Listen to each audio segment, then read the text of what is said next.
engagement consensus. The numbers never lied. That's what I told myself every morning as I sat down at my desk at the Institute for Strategic Progress. The glowing screens filled with graphs, survey trends, and sentiment analyses were the tools of my trade, tools of truth, tools of righteousness. I had no qualms about my work. I believed in it, in the importance of shaping public opinion to ensure that the right ideas prevailed. When the first leaks of peace negotiations surfaced, the backlash was immediate. Social media lit up with outrage. My algorithms detected an unusual divergence. Common people, exhausted by war, expressed relief, but my curated opinion leaders, journalists, activists, and academics were overwhelmingly against it. My job was to close that gap, to mold perception, to justify why peace was not just impractical but immoral. I was good at what I did. I knew how to plant an idea, how to turn outrage into a movement. The Institute needed the war to continue, and so I ensured that any desire for peace was met with scorn and derision. We reframed the ceasefire as a betrayal, seeded the narrative that peace on these terms meant legitimizing tyranny, abandoning principles, emboldening future aggressors. The message spread like wildfire. News segments echoed my talking points. The outrage deepened. My work was efficient, clinical. But while I was winning the war of perception, I was losing my own life. My rent had tripled in 2 years. The cost of groceries bled me dry. The shrinking packaging, the rising prices, the constant dread of checking my bank account, it was all tightening like a noose. I stopped taking the subway after dark. Crime had surged in the city, making every walk home an exercise in paranoia. My apartment building reeked of piss and despair. I told myself these were necessary sacrifices, a price to pay for progress. I watched war footage as a pastime, drones carving men into red mist, soldiers running ablaze from artillery strikes, screaming, pleading, dying. It never disturbed me. It was an abstraction, a distant necessity. The world had to suffer so the right ideas could triumph. Despite my growing success, things weren't perfect. My rent increased again that month. The grocery store had started locking up basic items behind plastic barriers. I noticed more homeless camps under the overpasses. Little inconveniences, nothing more. I refused to see the pattern. After all, what was a little discomfort compared to the great ideological battle we were waging? Then, war came to me. It started with a layoff wave. Budget cuts, they called it. The war was costly, and companies had to make sacrifices. The bars I used to drink at shuttered. My favorite takeout joint closed its doors. One night, my neighbor, a quiet woman in her 30s, was beaten for her phone 2 blocks from our building. The police never came. One evening, I came home to find my apartment door forced open. My belongings scattered, my laptop gone, my work, my research, my life, violated. The realization crawled under my skin. I had spent years shaping the war's narrative, ensuring its continuation, and now, the cost of that war had reached me. The next morning, I switched on my computer at the Institute and saw the latest numbers. Public sentiment had shifted. People, after months of sustained messaging, now viewed the war as not only necessary but righteous. I read the report 3 times over, my hands trembling. The numbers never lied, and neither did the dead. Conflict is the mother of progress, Elliot said, stirring his espresso with a deliberate slowness. And progress, my dear Marcus, is the father of profit. I nodded, more focused on my tablet than on his musings. The latest analytics showed a promising trend. Sentiment against the peace deal had surged another 4% overnight. That meant the messaging was working. The war would continue. Elliot leaned back, satisfied. There's an entire ecosystem dependent on this conflict. Contractors, suppliers, arms manufacturers, logistics firms. This war isn't just about ideals, it's an industry. I knew that. I had helped craft the public-facing justifications, but behind closed doors, war was business. We weren't in the business of solving conflicts. We were in the business of managing them.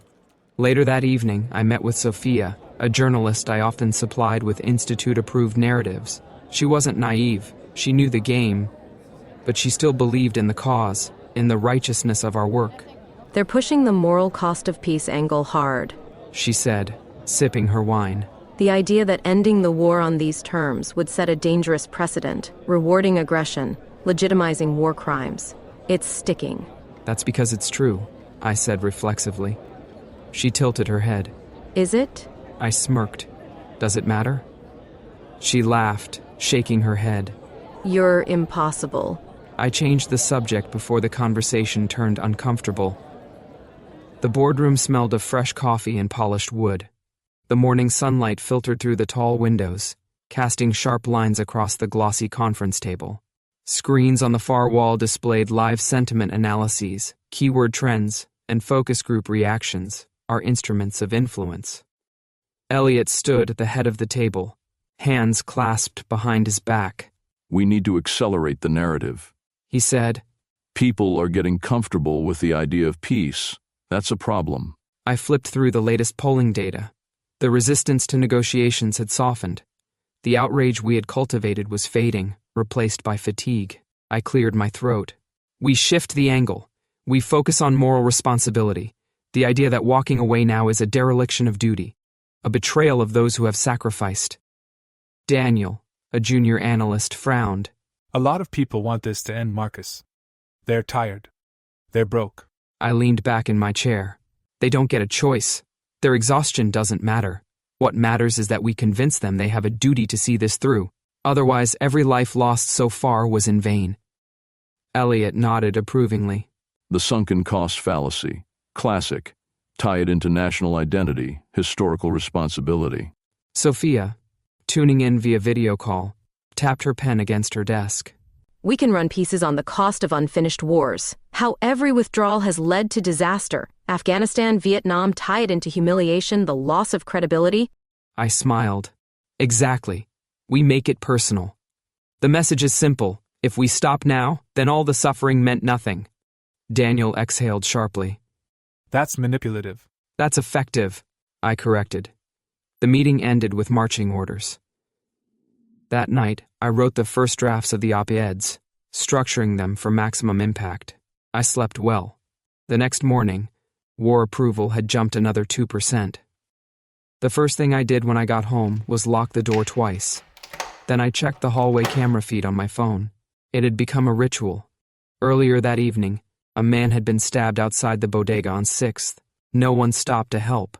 The video had gone viral, flooded with comments about failed policies and societal collapse. I scrolled past it, uninterested. Statistics were more telling than anecdotes, and the numbers still said things were fine. I settled onto my couch, dinner balanced on my lap, and opened a war footage compilation. Drones tracking soldiers, adjusting for wind speed before releasing the grenades. I had watched hundreds of these. The precision fascinated me, how effortless it all seemed, how inevitable. A flash of light, a plume of smoke, then nothing. The footage cut to a battlefield camera. A wounded man, intestines spilling from his stomach, crawling through the mud. He was reaching for something. A hand, maybe. His lips moved, but there was no sound. I stared at the screen, chewing slowly, feeling nothing. Then the power cut out. My apartment plunged into darkness. The sudden quiet unnerved me more than the footage had. I checked my phone, grid failure. Again. The outages had become more frequent, and my building's generator had stopped working months ago. I sighed and grabbed my jacket. The nearest bar had backup power, and I needed Wi-Fi to check the latest sentiment reports. Outside, the city felt different, more desperate. The streets were darker, the faces sharper. A group of men lingered near the entrance of my building, their eyes tracking me as I passed. I walked faster. The bar was packed, half the patrons nursing overpriced drinks, the other half watching the news. Another politician had been attacked in broad daylight. I overheard murmurs about food shortages, about another wave of layoffs. A bartender switched the channel. More war coverage. A drone feed from the front. I smirked. War was a spectacle, a product, and we were the producers. I took a seat at the counter and pulled up my laptop, refreshing the latest sentiment graphs. The war was still polling favorably. My work was holding. But for the first time, I noticed a different trend, a slow, creeping rise in domestic unrest, crime, economic anxiety, declining trust. The same factors we manipulated abroad to destabilize enemy nations. I stared at the numbers, then at the bar around me, the tension in the air, the conversations, hushed but urgent, the sense that something was unraveling. I exhaled, shut my laptop, and signaled for another drink. Just an anomaly, I told myself. The numbers never lied. By the time I arrived at the office the next morning, the latest reports were already up on the main display. Engagement rates were declining. The outrage machine was slowing down. People were tuning out. Elliot's voice was sharp. We need more. The momentum is slipping. I rubbed my temples. We can push atrocity narratives. The human cost of backing down. Sophia, on the call, nodded. Survivor testimonies, photos, make it visceral. Daniel, arms crossed, hesitated. We're pushing suffering as spectacle. That's what works, I said. But something gnawed at me. Outside of work, my own world was unraveling. Rent had increased again. My morning coffee cost double what it did last year. The grocery store I used to stop at on my way home had shut down, replaced by a vacant storefront covered in graffiti. Crime was worse, too. My friend David had been mugged at knife point last week. The cops never followed up. Another friend's car was broken into while they were at work. Bad luck, I had told them. These things happen. But it wasn't just bad luck. It was happening more. And yet, I barely cared. I still spent my evenings watching drone strike footage, scrolling through reports of battlefield operations, listening to intercepted communications from the front. I dissected them like they were puzzles, not people. But then, one night, as I lay in bed watching a new compilation of strike footage, something shifted. One clip showed a group of soldiers huddled in a trench. A drone hovered above them, unseen, before releasing its payload. The explosion sent limbs flying. One of the men tried to crawl away, his leg severed below the knee. I watched him struggle, his hands digging into the dirt. The drone hovered, recording. The video ended before he stopped moving. And for the first time, I felt something. Not horror, not guilt, just the faintest hint of unease. I turned off my phone and went to sleep. The next morning, I told myself it was nothing. But the cracks had formed.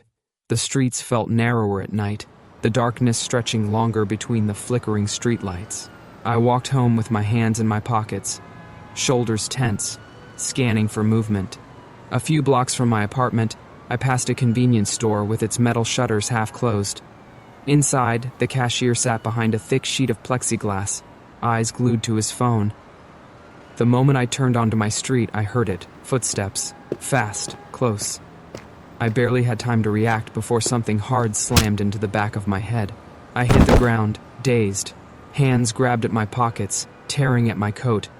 My vision blurred as I tried to fight back, but a boot met my ribs, then another. I curled in on myself, gasping. The kicks didn't stop until they had what they wanted, my wallet, my phone. Then they ran. I lay there for a long moment, staring up at the night sky. The cold air stung my skin. My hands shook as I forced myself up, staggering back toward my building. My mouth tasted like blood. Inside, the elevator was out of order. I climbed the stairs slowly, every step a struggle. When I finally reached my apartment, I locked the door behind me and slid to the floor. My ribs ached. My hands were raw. For the first time in a long time, I didn't check the war reports. I didn't watch drone footage. I just sat there in the dark, breathing. The war had come home. The weeks after my attack blurred together in a haze of exhaustion and anxiety.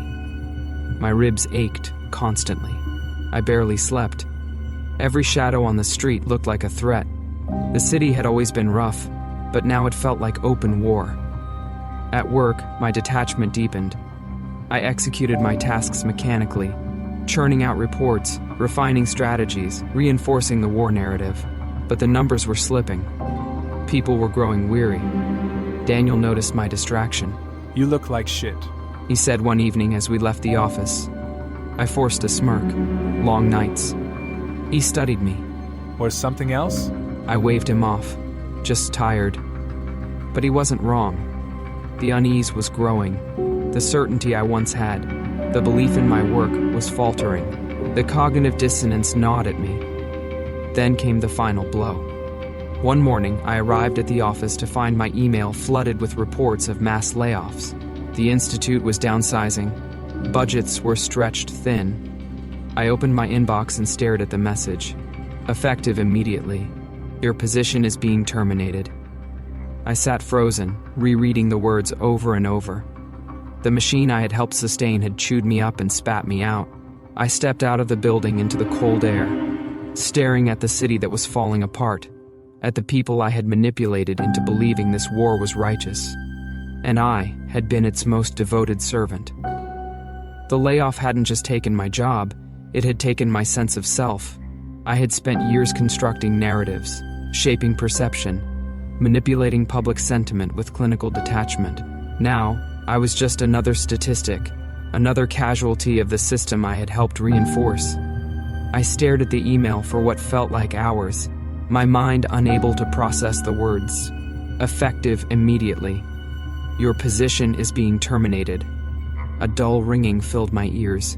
My fingers twitched over the trackpad, scrolling through my inbox, refreshing, waiting for a correction, an explanation, anything. Nothing came. Just silence.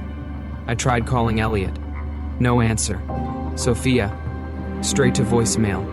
I opened my messages, scrolling through old threads, rereading conversations, as if looking for proof that I still mattered.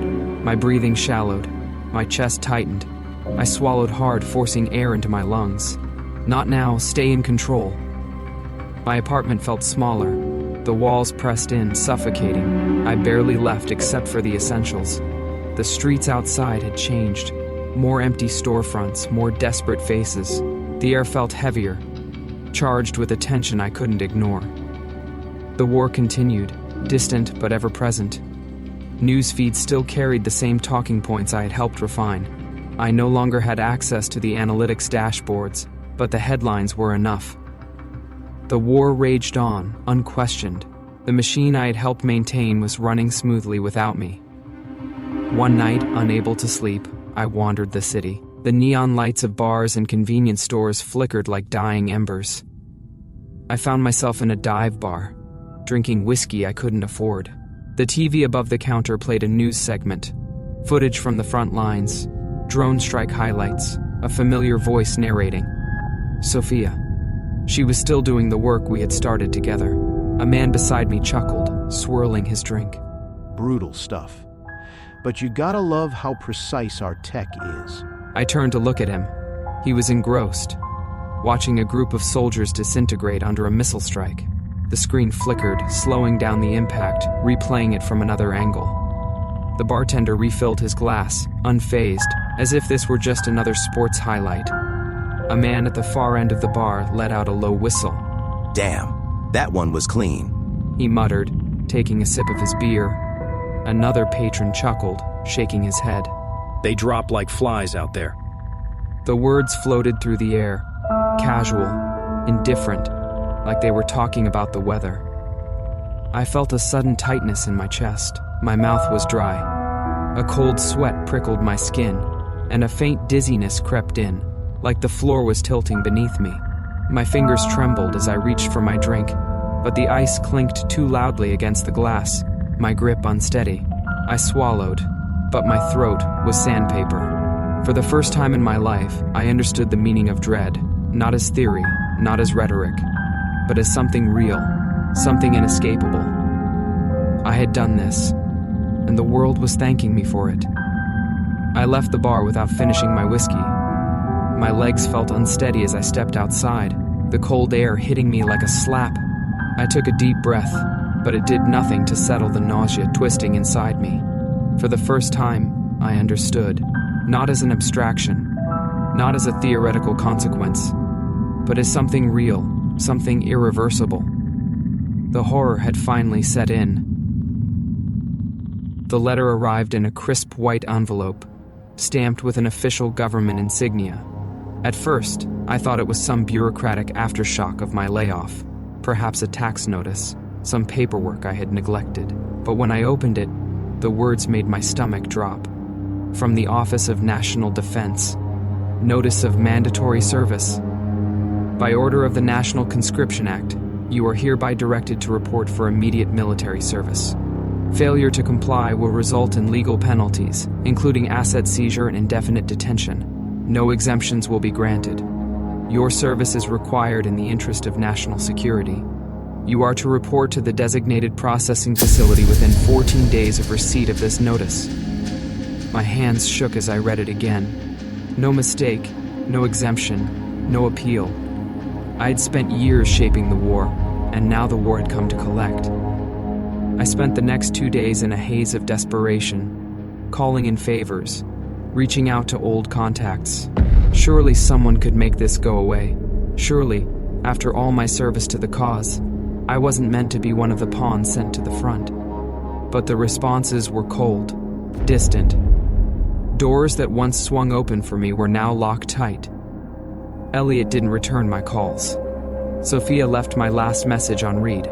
Even Daniel, who had once expressed doubts, had nothing for me. There was no way out. At the conscription facility, the line of draftees stretched around the block, some young, some old. Most looked just as lost as I felt. A uniformed officer shouted orders, his voice hollow, mechanical. I shuffled forward, past a checkpoint where soldiers scanned IDs and assigned units. The man ahead of me, his clothes still bearing the faint smell of an office cubicle, turned around, his expression a mix of disbelief and dread. His fingers twitched, gripping the strap of his assigned pack like a lifeline.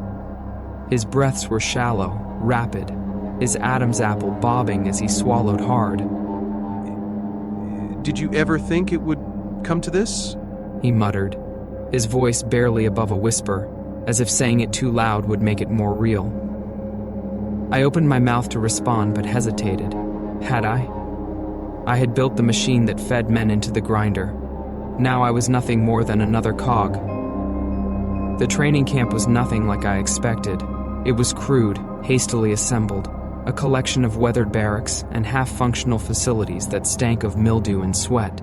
The mud here never dried.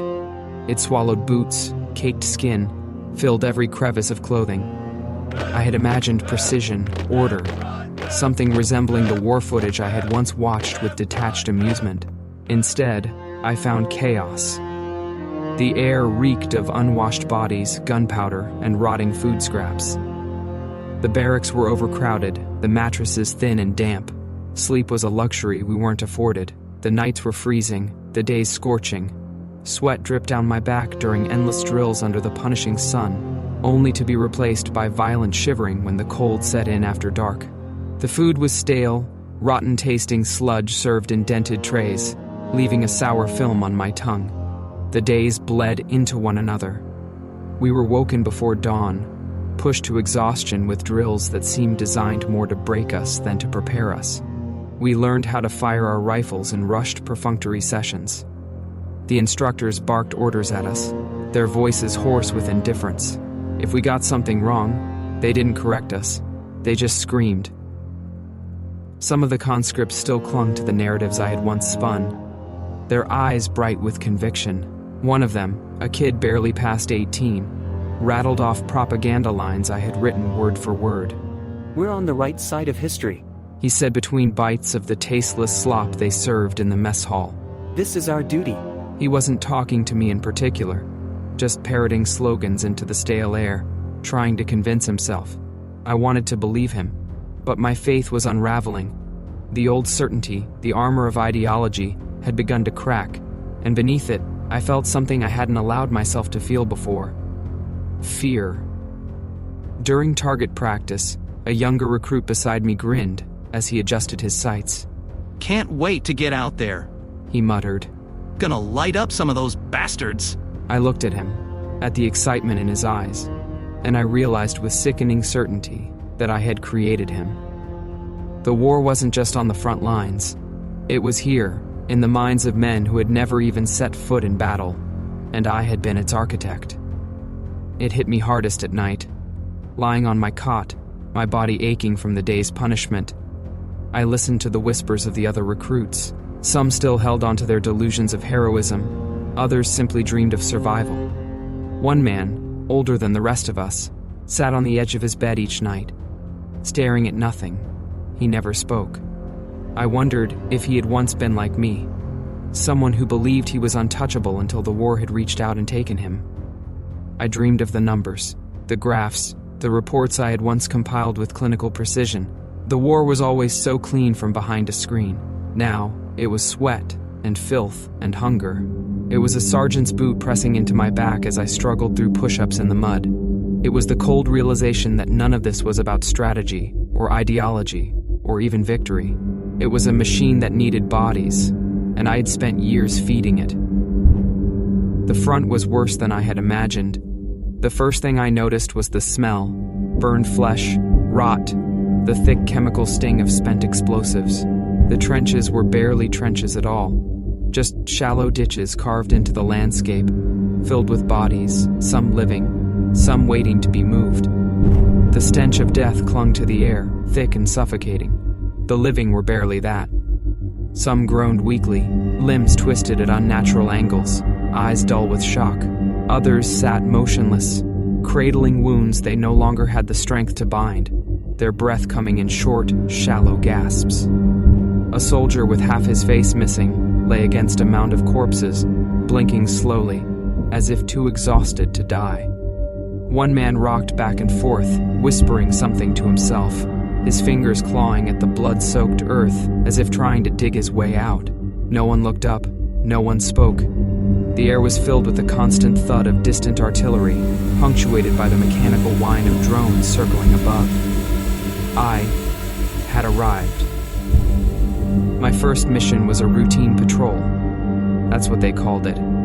As if anything about this war was routine. We trudged through the ruins of a town that had been fought over so many times there was nothing left but skeletal buildings and streets choked with debris. Every step felt like it could be my last. Then, for a fleeting moment, I thought we would make it back. The comms were silent. No gunfire, just the dull crunch of our boots over shattered glass. I exhaled, steadying my grip on my rifle. Maybe today, I would live. A flicker of movement overhead caught my eye, a shadow cutting across the broken walls. Too fast, too precise. My breath hitched, but I forced myself to keep walking, convincing myself it was nothing. Then the world erupted. 1 second, I was on my feet. The next, my body was airborne, weightless, before being slammed into the rubble. I couldn't move. My mind refused to comprehend what had happened. But then the pain came, red hot, devouring. My legs were gone. My side burned. Something inside me was ruptured. My breath came in ragged, choking gasps. Above me, the drone hovered. Its high-pitched whine cut through the ringing in my ears. Watching. Recording. I had seen this exact footage before. Back then, I watched from the comfort of my apartment, coffee in hand, dissecting the angles, analyzing the efficiency. I had laughed at the precision. I had admired it. Now I was the one in the dirt. I opened my mouth, but no words came. Only blood. A few feet away, my ammunition belt caught fire, the small popping sounds of rounds cooking off like distant firecrackers. Smoke curled into my face, making my breaths more ragged, more desperate. My fingers clawed at the dirt, as if I could pull myself away, but there was nowhere left to go. Back home, thousands of miles away, a group of teenagers huddled around a screen, watching the same footage I had once consumed without a second thought. The buffering wheel spun for half a second before the video resumed, crystal clear, a perfectly framed moment of destruction. A clip uploaded mere moments ago. Wow, that guy got wasted. Did you see his leg fly off? Look, it's hanging from that tree over there. Awesome! Somewhere, an algorithm detected their engagement and queued up the next video. Within seconds, another body filled the screen, another explosion frozen mid-frame, another face caught in the moment of death. The feed continued, seamless and endless. Just another cycle in the machine. The consensus had firmly been established.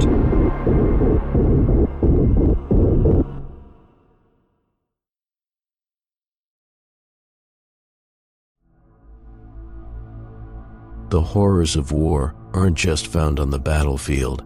They exist in the narratives we craft, the opinions we shape, and the detachment we cultivate.